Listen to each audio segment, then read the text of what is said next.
Hi, this is Senator Malcolm Roberts in Brisbane, and it's the weekly roundup. But today it's Thursday.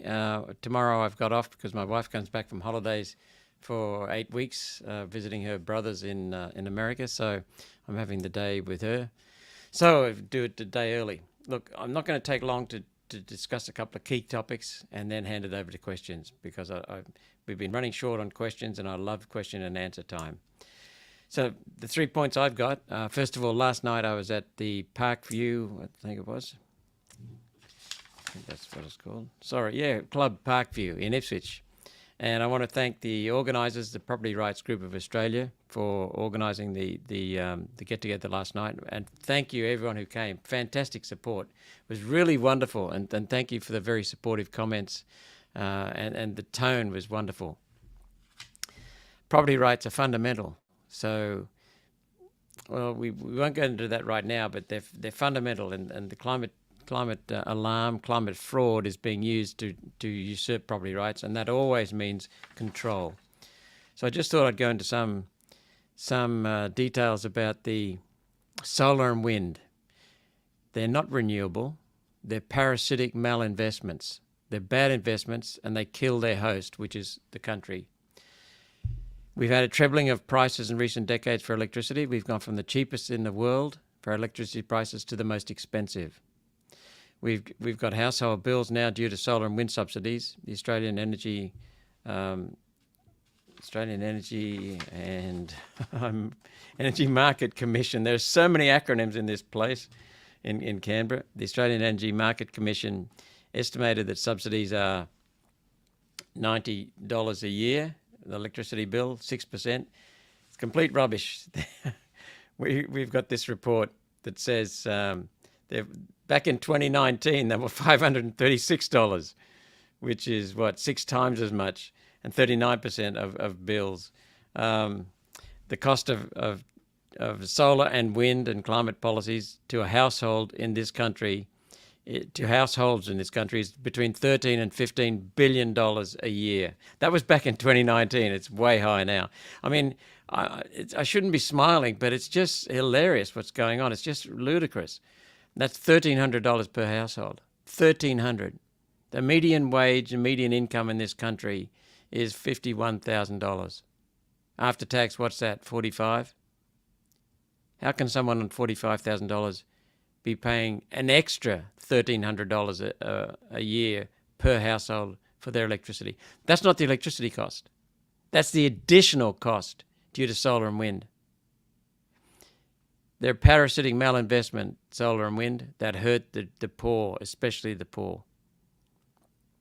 For every green job, so-called green job, it's a nonsense term, but every so-called green job, there are 2.2 real jobs lost in the real economy.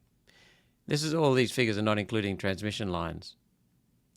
So wherever we've seen around the world, we've now got a couple of decades of solar and wind. They haven't made significant dents into the global use of energy, but they've taken trillions of dollars in parasitic subsidies. Wherever we've seen them implemented on a larger scale, Spain, for example, Germany, we've seen a dramatic increase in electricity prices everywhere. And Australia is yet to see the real cost of all of this, because we are now the number one in terms of solar and wind subsidies per person in the world.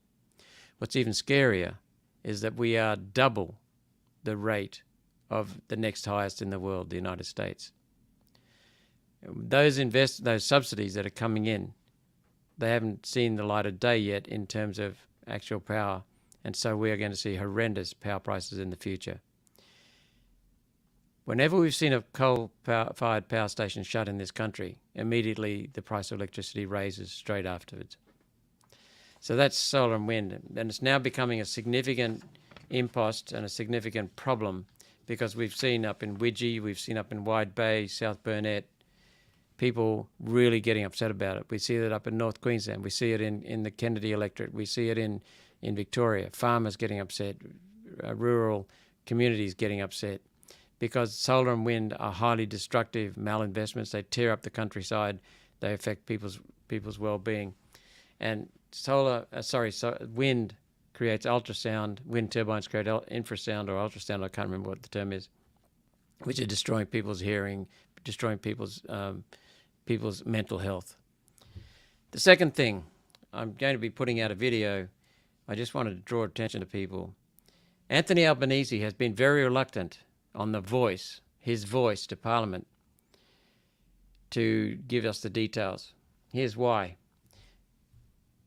The sequencing of the voice, followed by the treaty, followed by the truth. They're lovely terms, aren't they? Voice, treaty, and truth. These are the words of Professor Gabrielle Appleby, professor at the Faculty of Law and Justice, University of New South Wales. She researches and teaches in public law. She said the sequencing of voice, treaty, and truth has been given significant thought. And she means by that Albanese's thought, the Labor machine's thought. Voice precedes treaty, she goes on to say, because fair modern treaty negotiations require first the establishment of a representative Indigenous body to negotiate the rules of the game with the state. To have a treaty, you need two parties. One will be the national government, and the other will be a representative Indigenous body, the voice.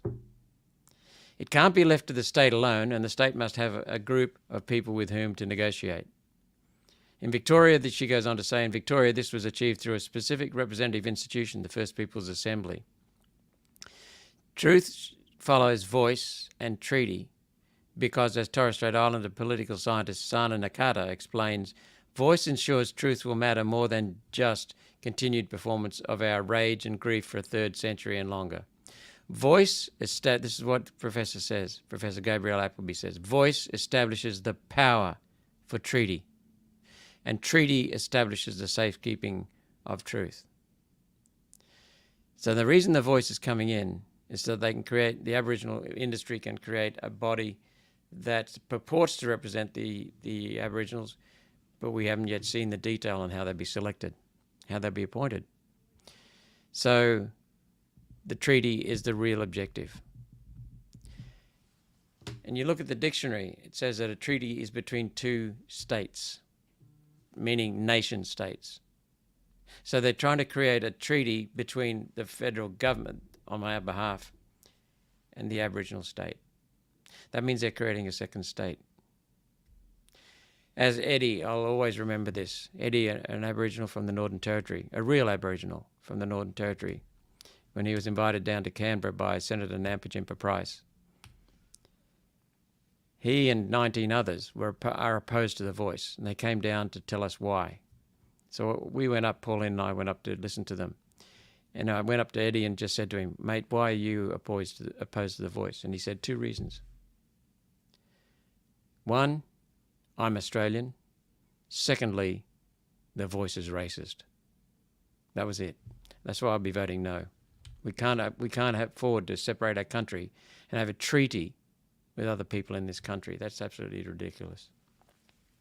Third one is we've released an updated video for the United Nations World Health Organization Accord. They're calling it an accord now, not a treaty. Same hideous thing. As I explained in the video, I won't go into the details now, as I explained in the video, it has less power than the original treaty, which is good, but it still has way, way too much power. So we don't want it. In fact, we need to get out of the UN World Health Organization. I think we need to get out of the whole UN. I said that in my first speech in the Senate. We're also wary of the international health regulations.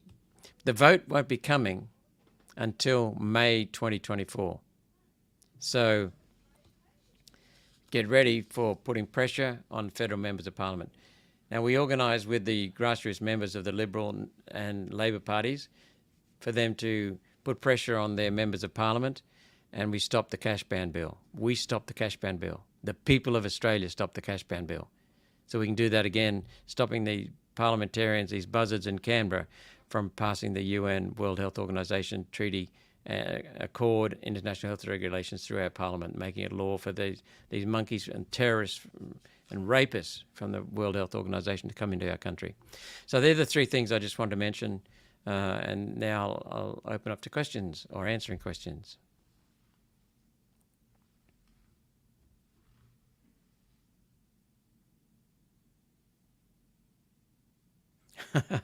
I see again. You've got some good comments. Yes, Klaus Schwab said, quote, "You will own nothing and be happy." That's what they want. They want to take our land off us from our property rights. It's significant. The Native Title Act, where everyone in the cities thinks that that was where we gave the Aboriginals back their land. Rubbish. If you go to Northern Territory and Northern Queensland,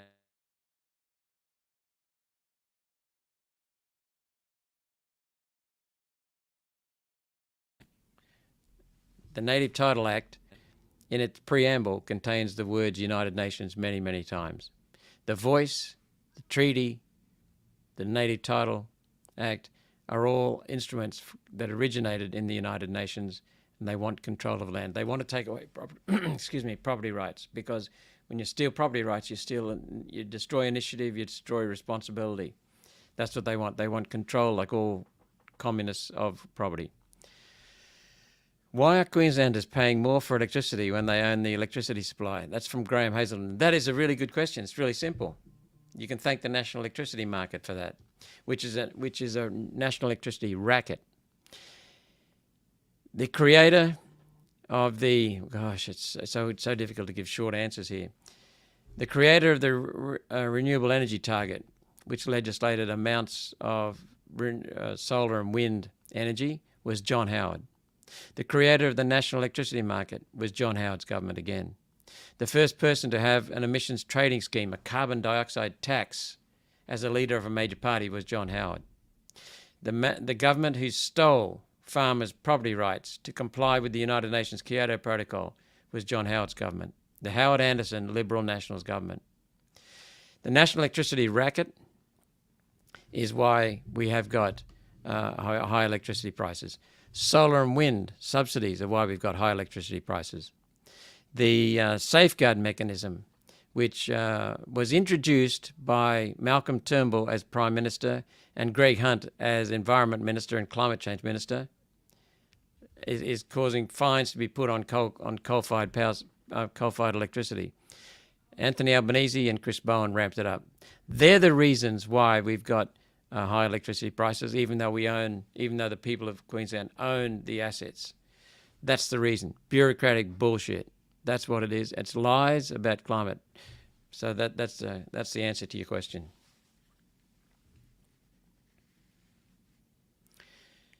Tim says, so lovely picture of a bright-eyed baby in your profile, mate. Lovely picture.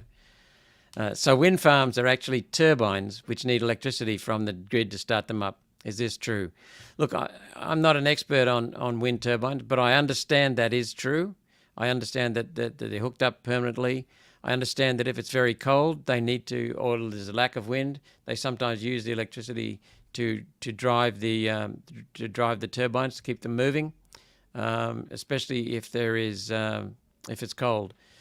So I don't know, to tell you the truth, about whether electricity starts them, but I don't know how they start them. So I'm guessing you're probably correct. And they need lubricants, so they need hydrocarbon fuels to keep them going. So the world would be a mess without oil, coal, and gas. You know, one of the things that things are looking up, Albo's voice is doomed. Paul, we've got to make sure of that.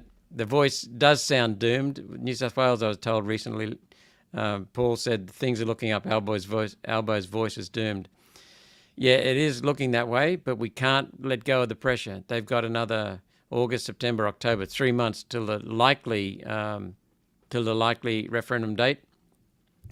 So who knows what sort of lies they can tell and what sort of gullible things that people will swallow, what sort of lies that gullible people will swallow. We've got to keep up people's understanding that they won't give us any details.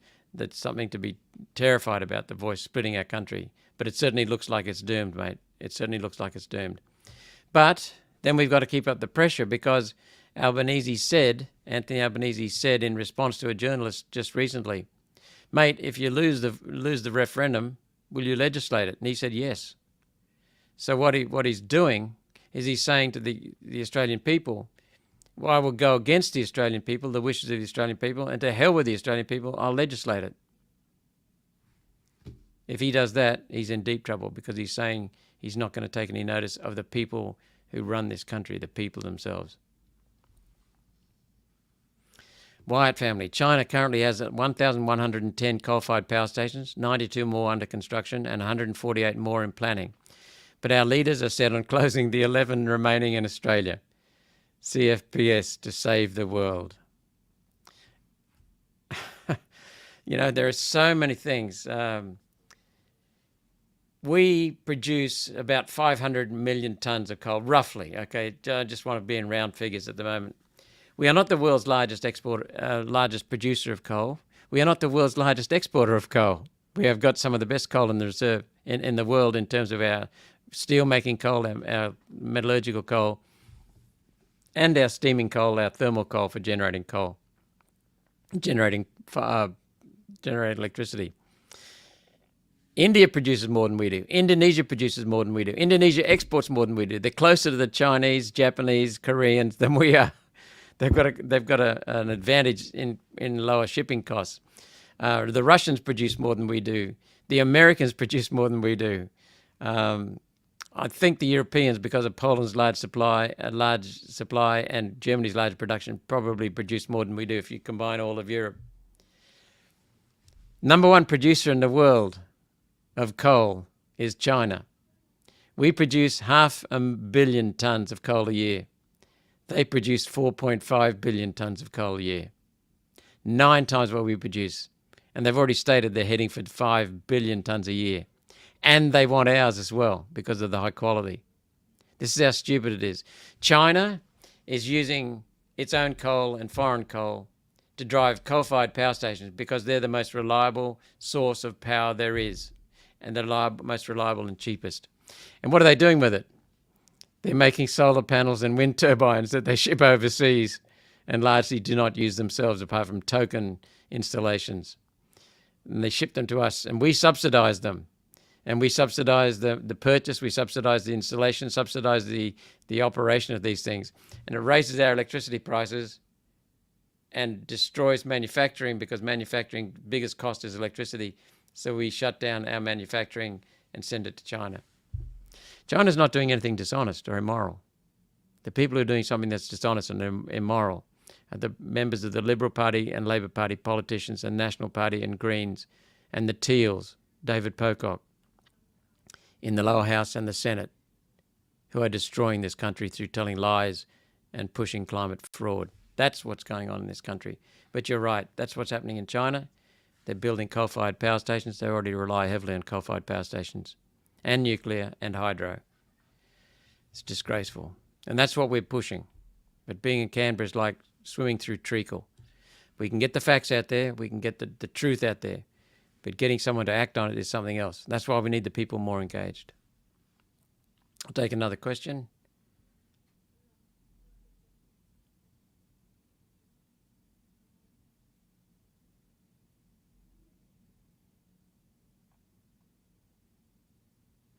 Courtney, everyone here is going to vote no. Yep. Malcolm, can you explain why One Nation is in favour of further immigration? Courtney, we're not in favour of further immigration. We're in favour of immigration net zero. Net zero immigration. What that means is that every year we lose about 70,000 people leave our country. So we would limit immigration to 70,000 to replace them. So there would be no net immigration. Net immigration would be zero. That's our policy. That's what we've been pushing for quite some time. We want it because for a number of reasons. We want it to ease the pressure on housing prices, on rental prices. We want to ease the pressure on infrastructure. We want to give people more opportunity to enjoy the benefits of being an Australian because we're getting too crowded out.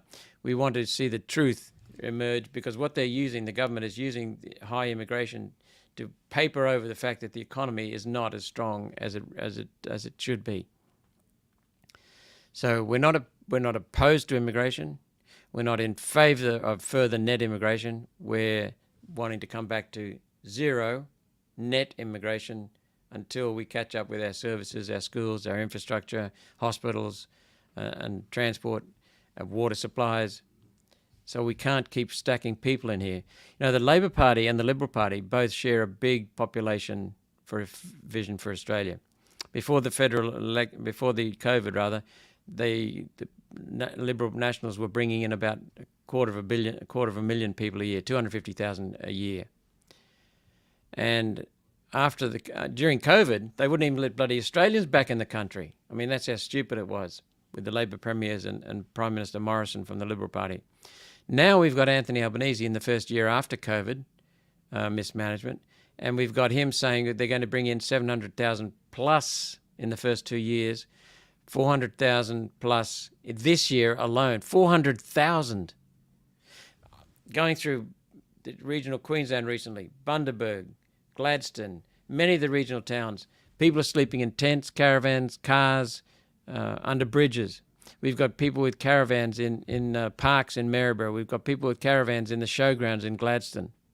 And other places are just packed, and there's a shortage of housing right across the state, right across the country. Where the hell are we going to put another 400,000 people? Where are we going to put them? This is bloody ridiculous. The number one problem in this country is shoddy governance. And that comes back to the Liberal National Party. We have got to wake these people up, and that requires people in Australia standing up and saying to their members of parliament, hey, what are you doing about this? So thank you very much for the question. You're doing what you should be doing and asking me about our policy and holding me accountable for our policy. So until next week, thank you very much for watching and have a good weekend. I'll be thinking of you tomorrow when I'm having a day off at last, so with my wife. So thank you very much, and I look forward to catching up next week. Parliament's in session next week. I'll be back on Friday.